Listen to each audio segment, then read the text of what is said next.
São 4 horas e 52 minutos de 24 de novembro de 2024 e temos um tetracampeão mundial.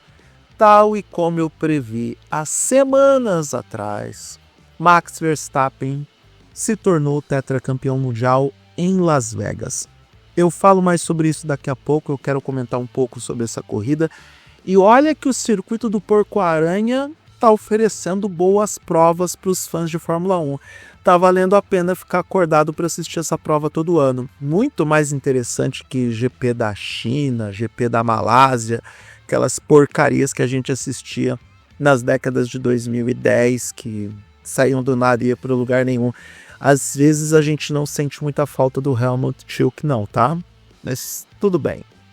Vamos falar do que importa. Foi uma corrida muito interessante, uma corrida animada com muitas alternativas, uma corrida onde as equipes esperaram pelo safety car que não veio. E isso fez com que muitas equipes mudassem a estratégia e elas até guardaram um segundo jogo de pneus duros para justamente utilizar depois do safety car, mas muitas estratégias mudaram e isso acabou causando alguns impactos relevantes na corrida, se bem que não alterou muito a disposição de vencedores e perdedores. A Mercedes estava com o melhor carro e é surreal como esse carro da Mercedes melhora em ambientes frios. George Russell venceu sem maiores dificuldades, disparou na frente numa prova rápida, 1 hora e 22 minutos, menos de 1 hora e meia para a corrida se transcorrer em 50 voltas.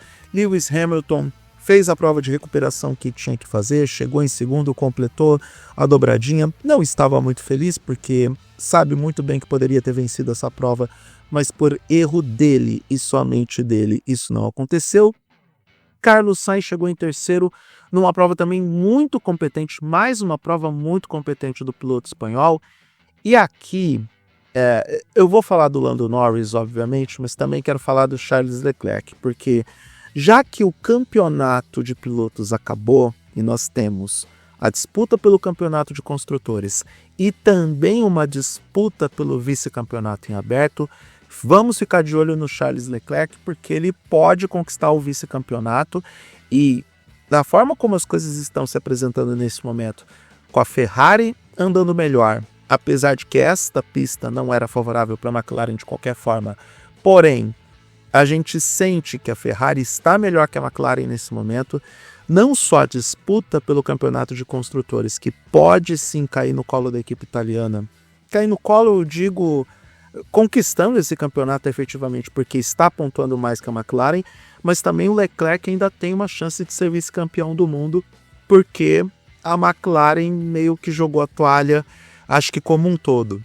Será que aquele detalhezinho da asa que algumas equipes deduraram na McLaren está causando o impacto de desempenho que estamos testemunhando tanto para o Lando Norris quanto para o Oscar Piastri?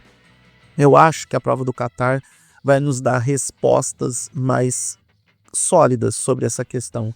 Mas é curioso que a queda de desempenho da McLaren como um todo, de novo, eu não estou aqui ignorando o fato de que esta pista de Las Vegas não era favorável para a McLaren de qualquer maneira, mas a queda de desempenho da McLaren, a queda de competitividade veio justamente depois que a FIA pediu para que a McLaren alterasse o esqueminha da mini asa móvel que eles colocaram na asa traseira e que, pelo visto, realmente entregava um desempenho melhor para a equipe do Zac Brown, ou para os carros da equipe do Zac Brown. O que mais que a gente pode destacar? Olha, dentro de tudo que foi apresentado na prova, eu não fiquei com sono, o que já é uma vitória. E o grande lance dessa pista de Las Vegas é que ela coloca os carros sempre no tráfego. É um tráfego constante. A gente vê blocos de carros andando juntos boa parte do tempo, ou na maior parte do tempo da prova, o que deixa as corridas mais dinâmicas no circuito. A gente pode até estranhar o traçado em forma de porco-aranha, mas as provas são sempre animadas, ou pelo menos as duas que aconteceram são bem animadas.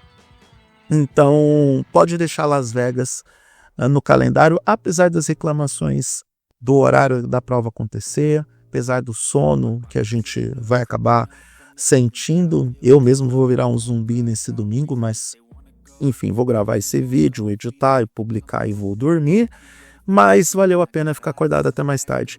E eu fiquei acordado até agora porque era uma disputa de título. Eu tinha plena convicção e acompanhando esse esporte desde 1983 me dá uma certa experiência sobre as coisas que eu venho aqui comentar com vocês, de que Max Verstappen seria campeão nessa corrida em Las Vegas. Não só pelo cálculo matemático de quanto que ele poderia ser campeão, mas também pela disposição dos acontecimentos do próprio campeonato. Quem se iludiu de que o Lando Norris poderia ser campeão, precisa aprender algumas coisas.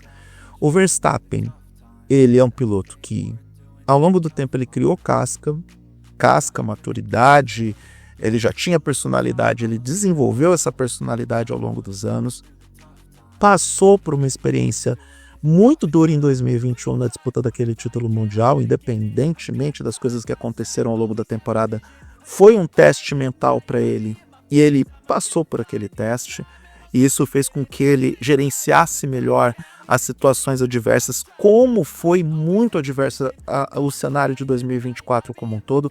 Não podemos nos esquecer que o ano para a Red Bull foi muito complexo, porque começou com o Horner Gate e o tempo mostrou que o gerenciamento de crise da Red Bull foi muito eficiente, e entre o Horner Gate e o título do Verstappen nós tivemos a saída do Adrian Newey, a saída do Jonathan Whitley, tivemos o avanço de Ferrari e McLaren, e aqui, por mais que a gente fale do Norris, ou a gente acabe criticando o Zac Brown ou o André Stella, porque a McLaren pode perder o título de construtores, que era o principal objetivo da equipe, ao mesmo tempo a gente tem que parabenizar a McLaren pelo trabalho fantástico que fizeram esse ano, porque realmente ganhar desempenho e enfrentar uma Red Bull, que era uma equipe hegemônica, dominante, e que começou o ano dominante, olha,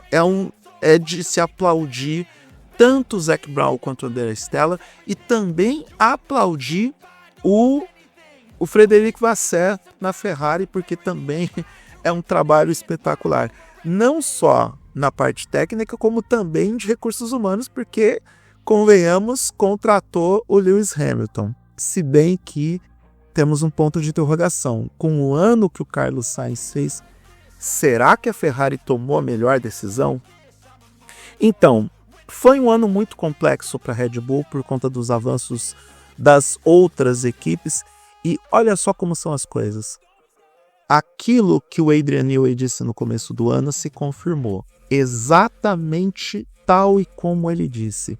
No começo do ano, Newey deu entrevistas dizendo que ele tinha receio do que aconteceria em 2024, porque a curva de evolução do carro da Red Bull chegou no topo e as outras equipes iriam alcançar a Red Bull, e isso aconteceu. O Alain Prost, quando falou com todas as letras que os títulos do Verstappen seriam mais valorizados ou seriam melhor vistos, até mesmo pelos torcedores do Verstappen, se ele tivesse adversários para disputar esses títulos, olha só o que aconteceu. Nós tivemos o Lando Norris como principal contender, em partes o Leclerc também desafiando, mas em parte do campeonato a Ferrari não teve condições mesmo de acompanhar o que a Red Bull estava fazendo, e a McLaren se apresentou como principal adversária da equipe dos energéticos. E olha como estamos valorizando esse quarto título mundial do Max Verstappen. Porque o Verstappen teve que mostrar o melhor dele ao longo dessa temporada. Foi o ano que o Verstappen mais mostrou o seu valor, exceto em 2021, que foi uma batalha épica. Mas olha só como ele é superior em relação ao Sérgio Pérez, porque nem parecia que a Red Bull não deu asas para o Max Verstappen em Las Vegas, porque ele fez a prova que tinha que fazer, em determinado momento ele estava na segunda posição, terminou em quinto, que foi a posição que ele largou, mas foi suficiente porque chegou na frente do Lando Norris para conquistar o título mundial, fez a prova que tinha que fazer, e o Sérgio Pérez ainda marcou um ponto. O Sérgio Pérez fez uma boa corrida, levando em consideração que ele largou lá de trás, conseguiu chegar na zona de pontos, mas olha a diferença entre o Max Verstappen e o Sérgio Pérez. O Max Verstappen chegou 16 segundos atrás do George Russell, enquanto que o Sérgio Pérez chegou 63 segundos atrás. É uma diferença muito grande entre os dois pilotos. E sim, o Max Verstappen é um dos melhores pilotos da história da Fórmula 1, entra para um grupo seletíssimo de campeões, onde ele agora tem a valorosa companhia do Alain Prost e do Sebastian Vettel, repetindo o feito do Vettel, que é ganhar 4 títulos em sequência pela Red Bull, o que não é pouca coisa. Aliás, não é pouca coisa na história da categoria, porque pouquíssimos pilotos ganharam tanto em sequência. E aí você tem na lista o próprio Vettel, o Juan Manuel Fangio e o Lewis Hamilton. Então, Verstappen pode sim, já está na galeria de um dos melhores da história. Nós estamos testemunhando a história sendo escrita, e ele conquista o 4º título mundial com muitos méritos, com toda a justiça, com todo o merecimento, com toda a grandeza que esse cara tem dentro do aspecto esportivo, dentro da questão técnica, dentro da capacidade de pilotar um carro de Fórmula 1. O 4º título de Max Verstappen será lembrado por todos nós, porque algumas das melhores performances, e na minha opinião, GP de São Paulo de 2024 é a melhor performance da carreira do Verstappen até agora. Isso vai ficar gravado na nossa memória e na história da Fórmula 1, justamente porque ele teve alguns adversários, os contratempos extra-pista, porque, de novo, Horner Gate, o Horner brigando com o Helmut Marko e os Verstappen às vezes entrando na briga. Então tudo isso acabou atrapalhando o destino do Verstappen, mas mediante todas as adversidades, ele ainda conquistou o 4º título mundial, com todos os méritos, com toda a justiça, e nós testemunhamos essa história concretizada em Las Vegas, tal e como eu antecipei há semanas, há quase 2 meses que eu falei que o Verstappen seria campeão nessa prova, e graças a Deus e a Max Verstappen, eu não morro mais de frio, eu não passo mais frio nessa vida, porque eu estava coberto de razão o tempo todo. Não é presunção da minha parte, minha gente. Eu acompanho esse esporte desde 1983. Eu já vi de tudo, e parte do meu romantismo da Fórmula 1 foi embora para dar lugar ao ceticismo, para dar lugar a uma visão mais fria e objetiva pelos fatos. E é sempre ótimo cobrir um esporte que eu amo com um olhar mais realista de tudo o que está acontecendo. Às vezes os fãs do Max Verstappen podem ficar um tanto quanto chateados comigo com algumas verdades que eu acabo falando sobre ele, mas eu não deixo de reconhecer o talento que esse cara é. E vamos aproveitar que Max Verstappen está na categoria entregando algumas das melhores performances, das quais nós vamos nos lembrar pelo resto da vida.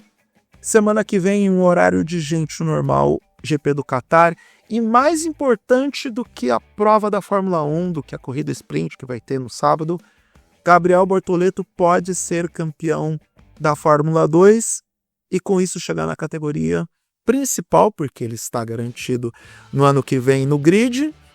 Ele pode chegar com o mesmo status do Oscar Piastri. E isso vai ser muito interessante.